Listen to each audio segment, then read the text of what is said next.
Boa noite a todos. Boa noite. Hoje, 5 de outubro de 2020, estamos nós reunidos mais uma vez para estudarmos a obra há 2000 anos. Hoje nós estaremos iniciando um novo capítulo, o capítulo 8º, no grande dia do Calvário. Nós vamos iniciar fazendo a nossa prece de abertura. Senhor Jesus, nosso amigo incondicional, darás a nós essa noite a oportunidade de mais uma vez percorrermos junto contigo naquele dia doloroso do Calvário. Iremos acompanhar pelo romance há 2000 anos tudo o que aconteceu paralelo à tua crucificação. Iremos acompanhar a sua nobreza, a sua fidelidade a Deus, a sua dor moral em ver as nossas escolhas. Que nós possamos, Senhor, mergulhados nas tuas vibrações, rever e sentir todo esse momento.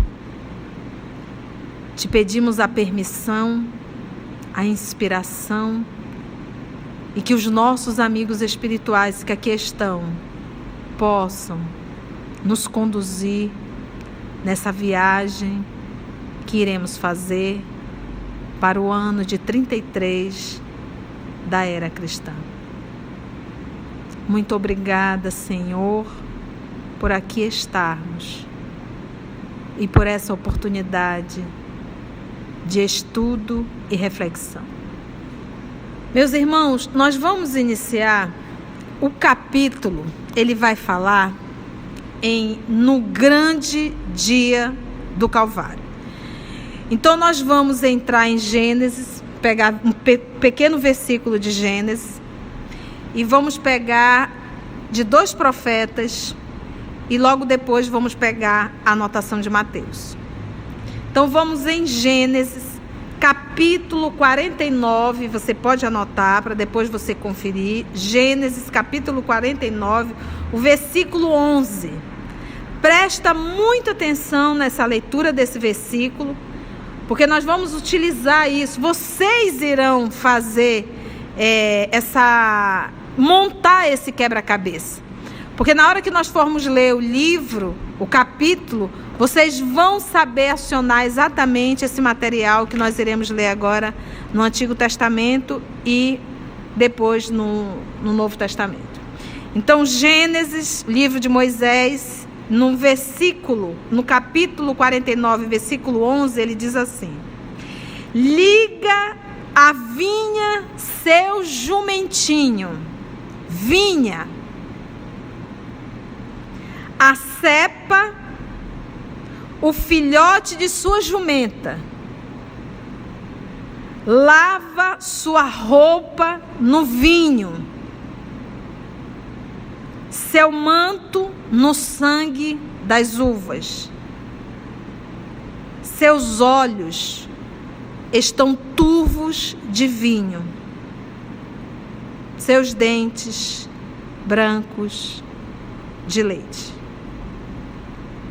Lembra do jumento, da jumentinha, do vinho. Lembra aqui, olha, o vinho, a vinha, é o símbolo do trabalho do Senhor aqui na terra. Por isso que na introdução do Livro dos Espíritos nós temos lá o quê? A videira. O vinho, o sangue, aquilo que dá vida. Então, liga a vinha seu jumentinho, a cepa o filhote de sua jumenta, lava sua roupa no vinho, seu manto no sangue das uvas, seus olhos estão turvos de vinho, seus dentes brancos de leite. Se nós formos mais adiante no livro de Isaías, num capítulo 62, também o versículo 11. Certamente, Yahvé, Deus, faz ouvir a sua voz até os confins da terra. Dizei à filha de Sião, Jerusalém: eis que a tua salvação está chegando, eis com ele o seu salário, diante dele a sua recompensa. Eles serão chamados o povo santo, os redimidos de Yahvé. Se nós formos no livro de Zacarias, no capítulo 9, versículo 9. E o profeta Zacarias anotou assim: exulta muito, filha de Sião. Quem é a filha de Sião? Jerusalém. Monte Sião está lá. Exulta muito, filha de Sião. Grita de alegria, filha de Jerusalém. Eis que o teu rei vem a ti. Ele é justo e vitorioso. Gente, isso aqui está no Antigo Testamento. É o livro de Zacarias. Séculos e séculos antes da vinda de Cristo. Eis que o teu rei vem a ti. Ele é justo e vitorioso. Humilde, montado sobre um jumento, sobre um jumentinho. Já fez o vínculo com Gênesis? Filho da jumenta. Ele eliminará os carros de Efraim e os cavalos de Jerusalém, e o arco da guerra será eliminado. Exulta muito, filha de Sião. Eu voltei o versículo 9. Se nós formos agora no livro de Mateus, no capítulo 21, versículo 1. Quando se aproximaram de Jerusalém e chegaram a Betfagé, no Monte das Oliveiras, Jesus enviou 2 discípulos, dizendo-lhes: ide ao povoado aí em frente, e logo encontrareis uma jumenta amarrada, e com ela um jumentinho. Soltai-a e trazei-mos. E se alguém vos disser alguma coisa, responderei que o Senhor precisa deles, mas logo os devolverá. Isso aconteceu, fecha aspas, fala de Jesus.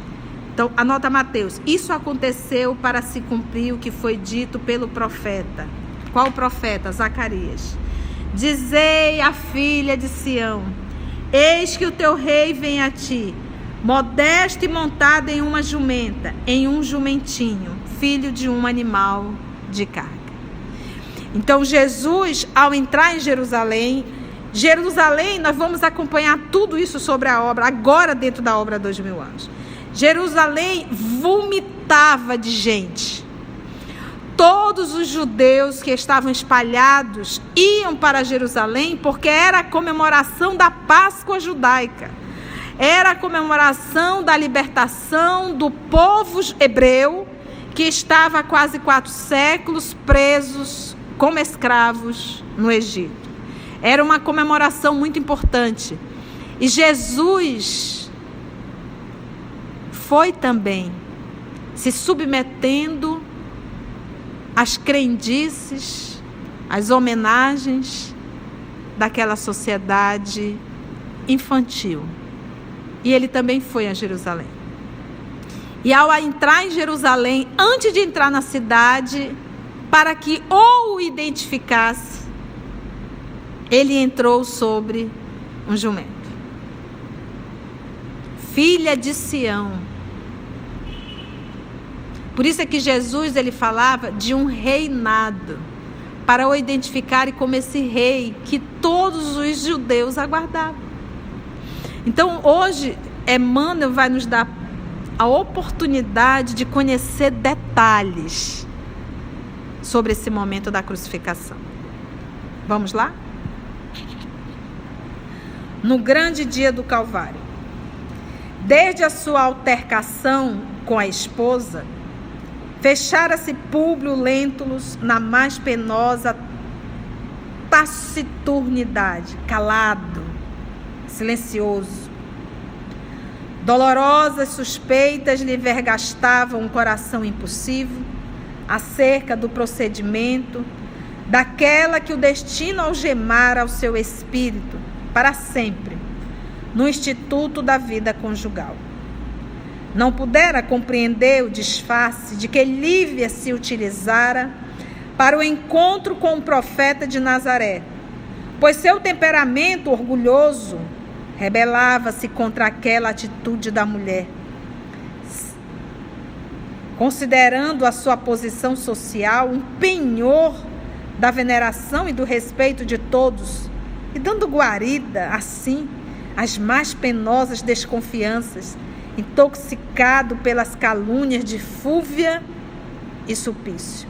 Bem, conhecemos o estudo da nossa semana passada, quando Lívia se veste de uma forma simples como uma galileia para ir ao encontro do nosso Senhor Jesus. Ela tentou falar com ele, mas ele fugiu dela o dia inteiro. Quando ela voltou, já a hora um pouco mais avançada, ele estava de plantão dentro do quarto dela e foi uma discussão muito dolorosa. Algum tempo decorrera e, enquanto ele se enclausurava no seu mutismo e na sua melancolia, Lívia amparava-se na fé, nas palavras carinhosas e persuasivas do Nazareno. Nunca mais voltara ela a Cafarnaum, com o fim de ouvir as consoladoras prédicas do Messias, mas, por intermédio de Ana, que lá comparecia pontualmente, procurou auxiliar, sempre que possível, os pobres que buscavam a palavra de Jesus, na medida dos seus recursos materiais. Ela ajudava financeiramente. As pessoas buscavam Jesus e a gente percebe aqui que também havia uma ajuda material. A fome dói. Profunda tristeza lhe invadia o coração sensível e generoso ao observar as atitudes incompreensíveis do companheiro. Mas a verdade é que já não colocava suas esperanças em qualquer realização do orbe terrestre, volvendo as mais ardentes aspirações para aquele reino de Deus, maravilhoso e sublime, onde tudo devia transpirar amor, ventura e paz, no seio farto de soberanas consolações celestes. Então a nossa Lívia, ela já vivia a alegria da esperança no reino de Deus, não mais na terra. Na terra ela nada mais esperava. Aproximava-se a Páscoa do ano de 33. Então nós sabemos que a Páscoa judaica era a comemoração da libertação do povo hebreu que esteve como escravo no Egito quase 4 séculos, ok? Então essa era a comemoração da Páscoa judaica ainda, e todos os judeus que estavam espalhados em outras cidades, em outras localidades, iam para Jerusalém, porque lá estava o templo Sião. Logo, Deus habitava aquele templo suntuoso. Para lá, todos iam. Então aproximava-se a Páscoa do ano de 33. Numerosos amigos de Públio haviam aconselhado a sua volta temporária a Jerusalém, a fim de intensificar os serviços da procura do filhinho Marcos, no curso das festividades que concentravam na época as maiores multidões da Palestina. Gente, presta atenção. Olha a quantidade de gente. Olha o que era a comemoração da Páscoa em Jerusalém naquele ano de 33. Era um movimento enorme.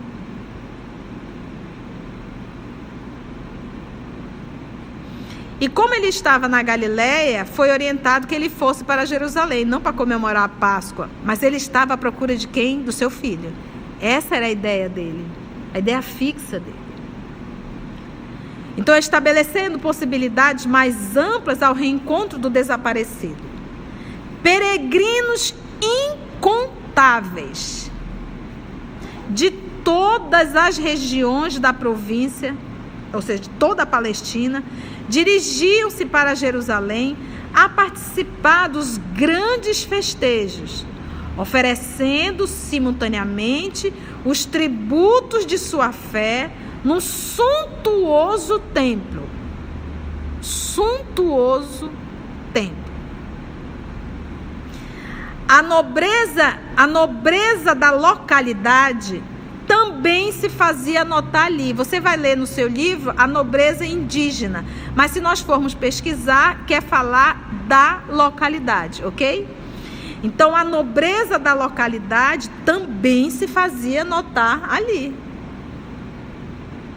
Todos, era um evento em tais circunstâncias, por intermédio de seus elementos mais representativos. Todos os partidos políticos se arregimentavam, se agrupavam, se uniam para os serviços extraordinários das solenidades que reuniam as maiores massas do judaísmo. Encaminhando-se para lá os homens mais importantes do tempo. As autoridades romanas, por sua vez, concentravam-se igualmente em Jerusalém na mesma ocasião, reunindo-se na cidade quase todos os centuriões, ou seja, todos os oficiais e legionários, que são os militares, destacados a serviço do império, nas paragens mais remotas da província. Vocês estão acompanhando a quantidade de pessoas que tinham em Jerusalém?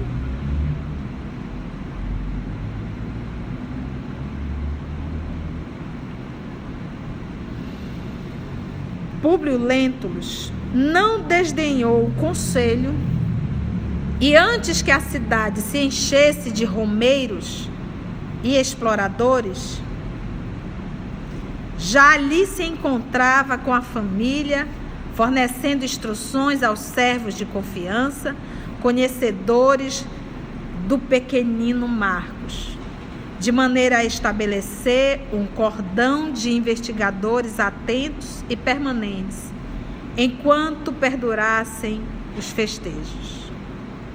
Em Jerusalém, o convencionalismo social não se modificara, notando-se apenas a circunstância de Públio haver dispensado a residência do tio Sálvio, não quis ir para a residência do Sálvio, adquirindo uma vila confortável e graciosa em plena rua movimentada, de onde pudesse observar igualmente as manifestações populares. Então, não, por causa da Fúvia, exatamente, e ele ficou no local central. Ele está ali à frente, aonde tudo se vê. Uma vila, viu, gente? As vésperas da Páscoa chegaram com a volumosa, o nível máximo de peregrinos de todas as classes e de todas as localidades provinciais. Interessante observar-se, naqueles blocos heterogêneos de povo, os hábitos mais diferentes entre si.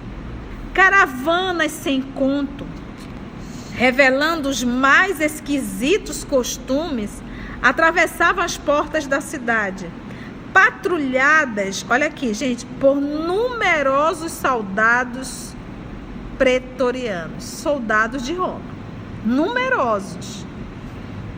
Então a gente observa ainda no nosso país, quando se faz uma festa popular, a quantidade de policiais que é direcionado para aquele local para manter a ordem. Aqui não foi diferente. E ao passo que o senador fazia comparações de ordem econômica, social e política, observando as massas de povo que afluíam às ruas movimentadas, vamos encontrar Lívia em palestra íntima com a serva de sua amizade e confiança. Sabeis, senhora, que também o Messias chegou ontem à cidade? Exclamava Ana com um raio de alegria nos grandes olhos. Verdade?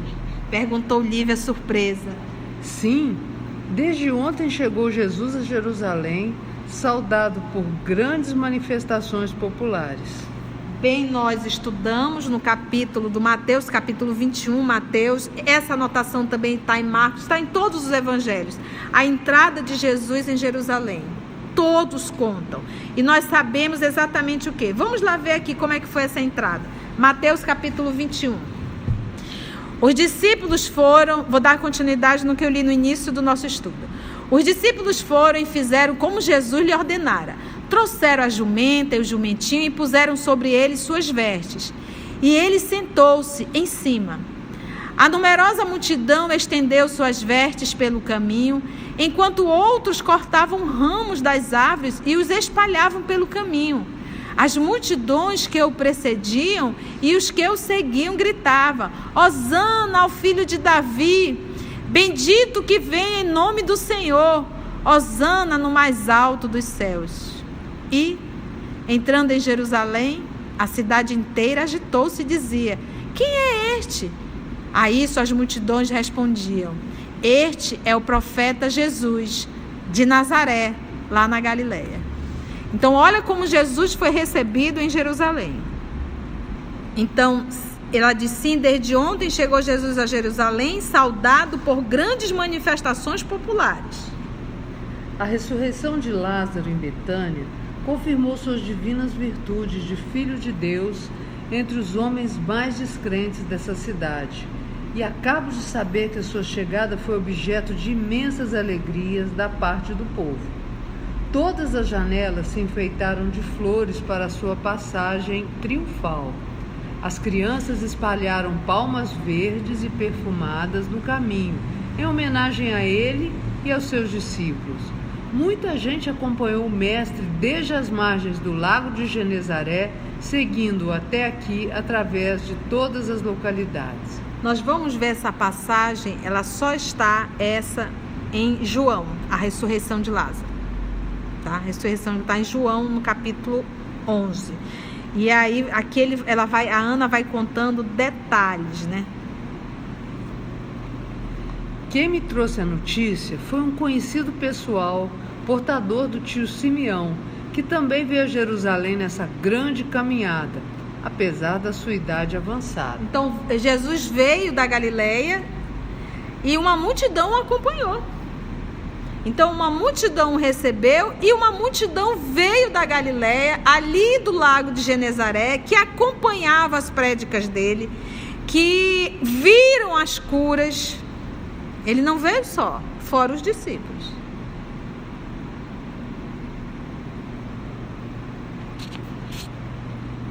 Ana, essa notícia é muito confortadora.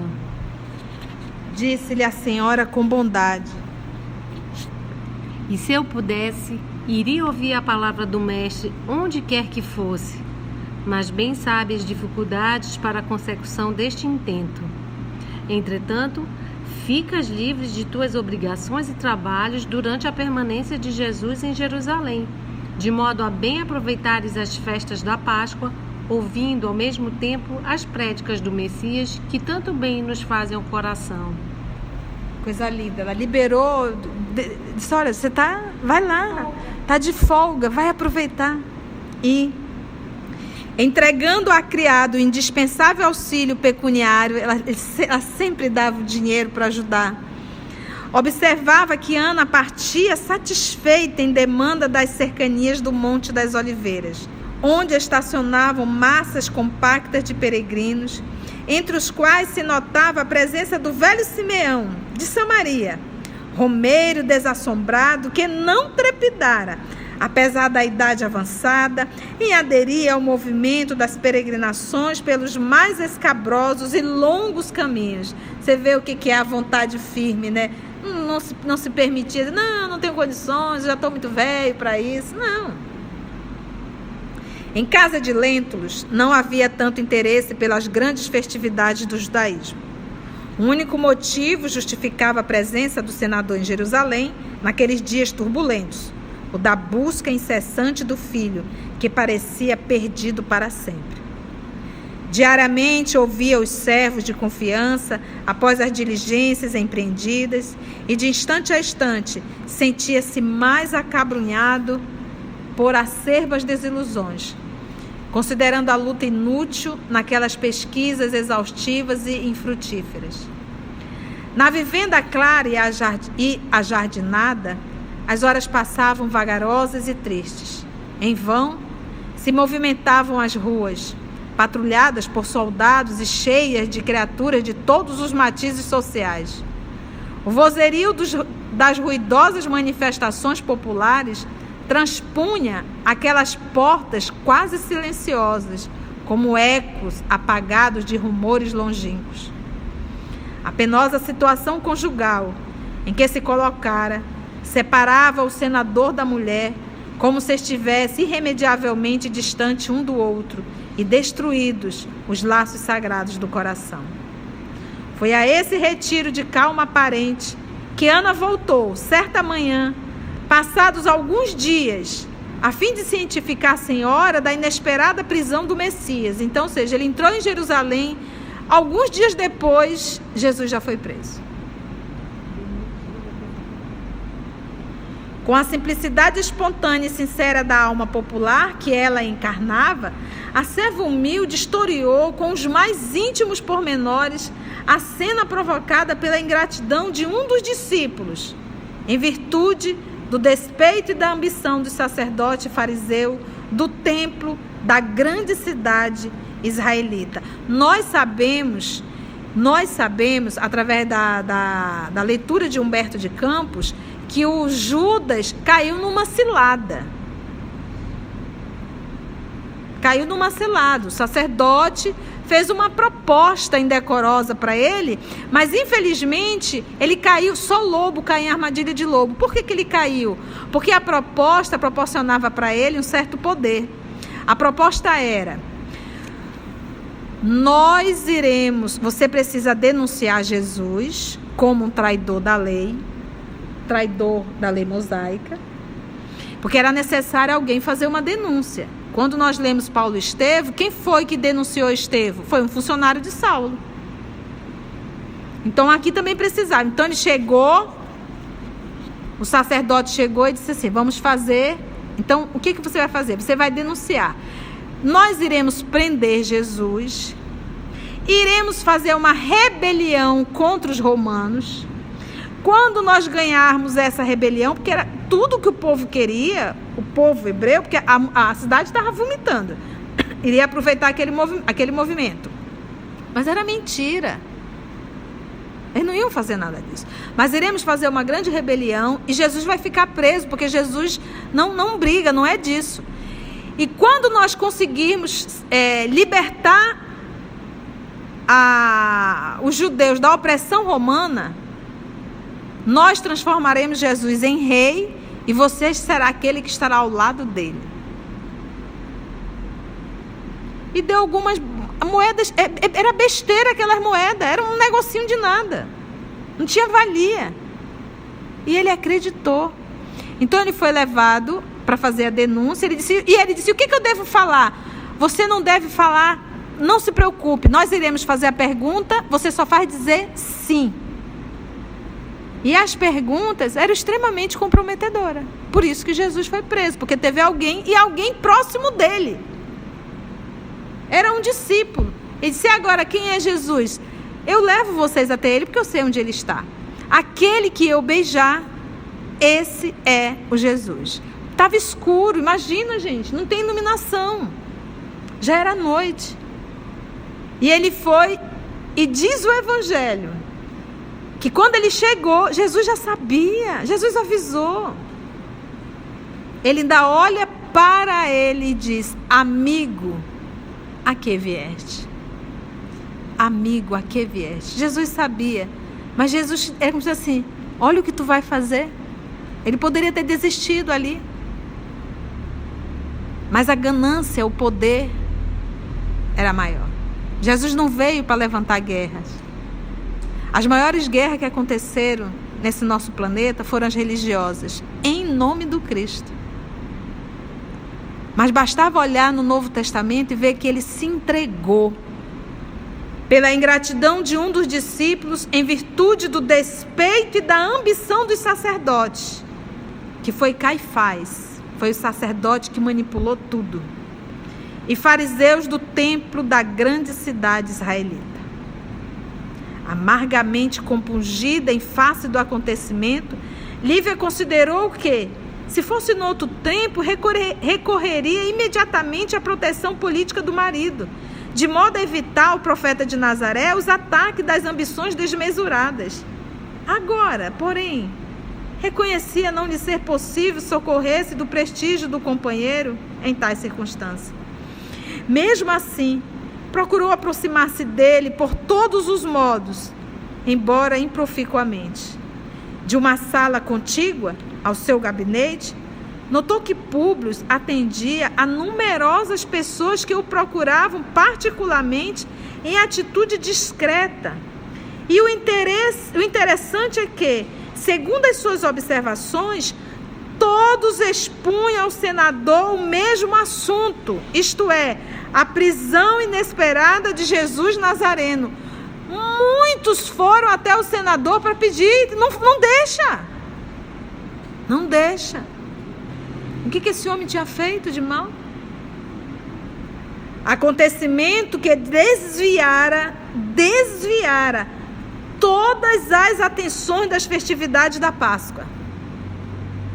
Parou tudo. Tal interesse despertado pelos feitos do Mestre em todos os espíritos. Alguns solicitavam a sua intervenção no processo do acusado.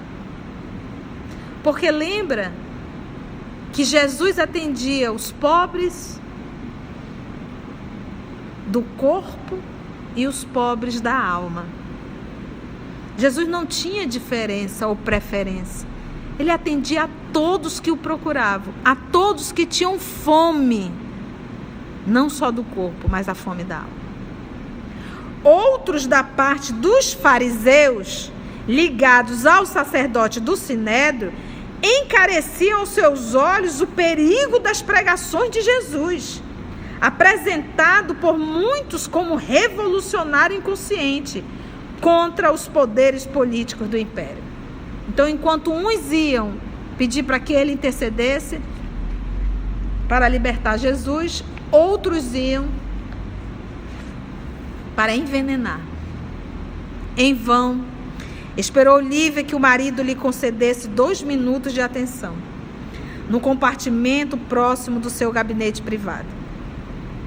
Sua ansiedade tocava o apogeu, quando lobrigou a figura de Sulpício, viu a figura de Sulpício, Tarquínios, que vinha da parte de Pilatos solicitar ao senador o obséquio da sua presença, imediatamente, no palácio do governo provincial, a fim de resolver um caso de consciência.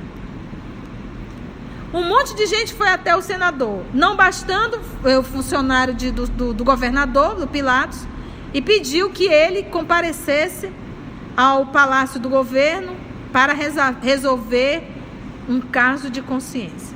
Ou seja, Pilatos não queria decidir só. Públio Lentulus não se fez rogado. Ponderando os deveres de homem de Estado, concluiu que deveria esquecer quaisquer prevenções da sua vida particular e privada, marchando ao encontro das obrigações que devia ao império. Porque lembra que ele só foi para procurar o filho. Nesse momento, vamos lá. Lívia perdeu, então, toda a esperança de implorar-lhe o auxílio para o mestre naquele dia. Sem saber o porquê, intensa amargura invadia-lhe o mundo íntimo.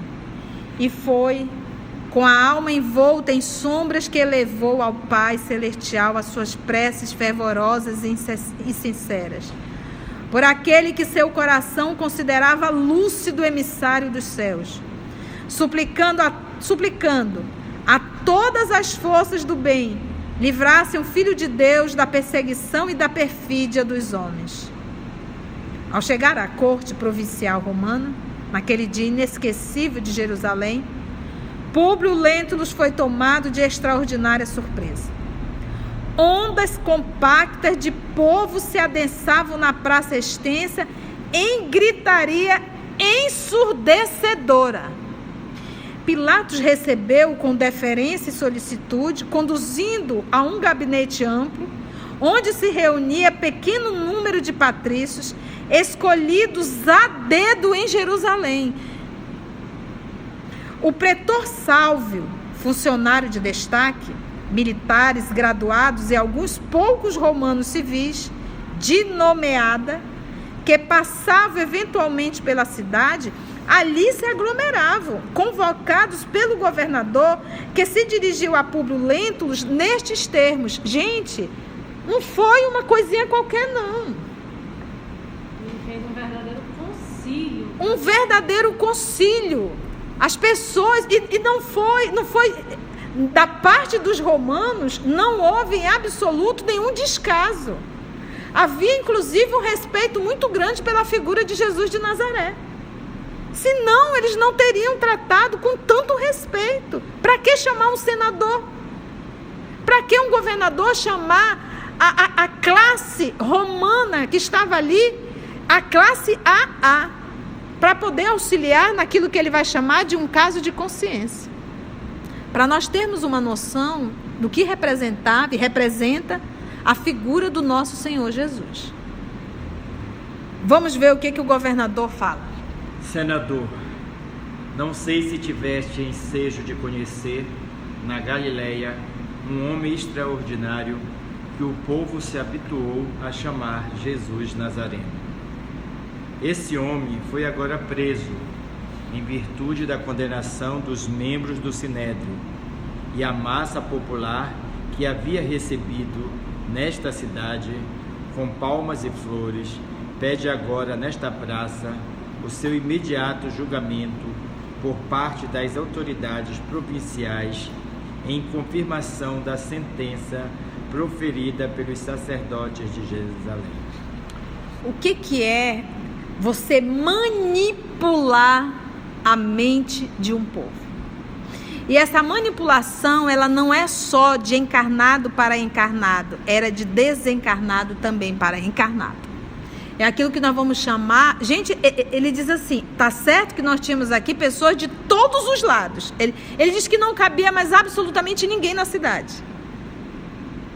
Pessoas que ouviram falar, mas junto com Jesus veio uma multidão da Galileia também. A pergunta é, aonde estavam? O que aconteceu para esse povo, de repente, mudar? Hoje eu amo a Lígia, amanhã eu odeio a Lígia? Hoje eu jogo flores para a Lígia passar? Amanhã eu peço para ela ser crucificada? Que tipo de pessoas nós somos?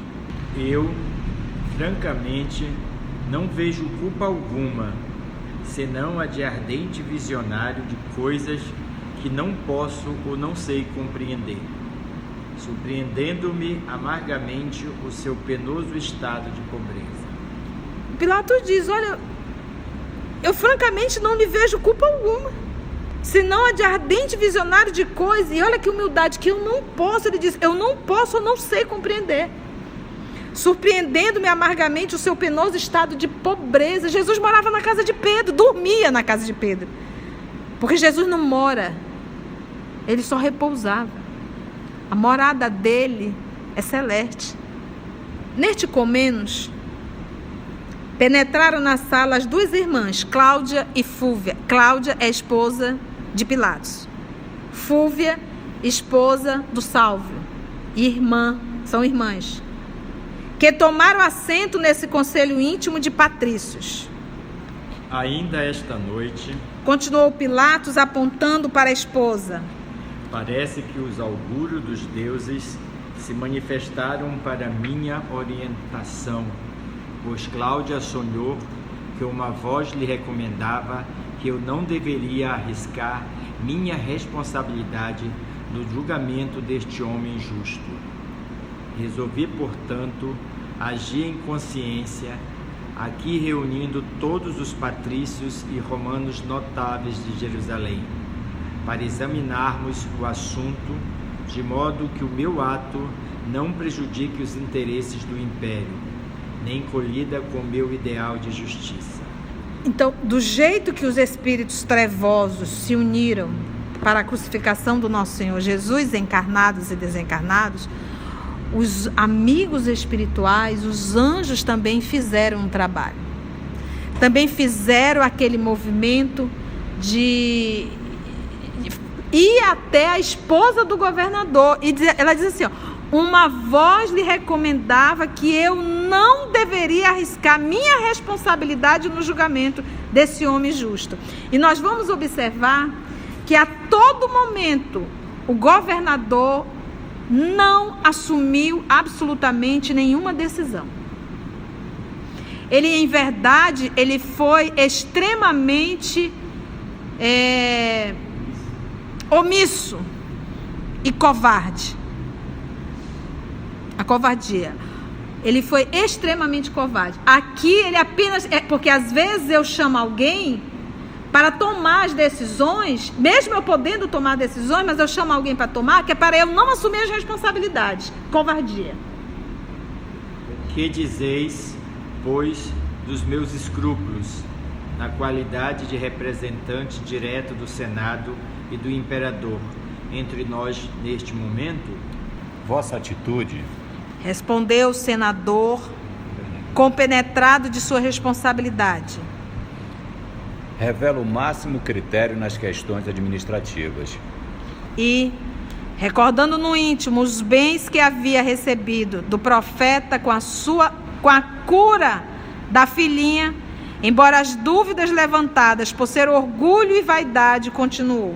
Cenas do próximo capítulo.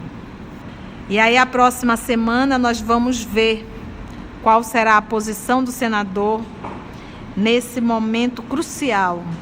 Mais um momento. O senador teve a oportunidade de sentir a vibração e a emoção do Cristo. Ele teve a oportunidade de ver o poder do Cristo na cura da própria filha. O chamado senador agora, ou só daqui a milênios. E agora, mais uma vez, a vida traz a oportunidade ao senador para mudar a história.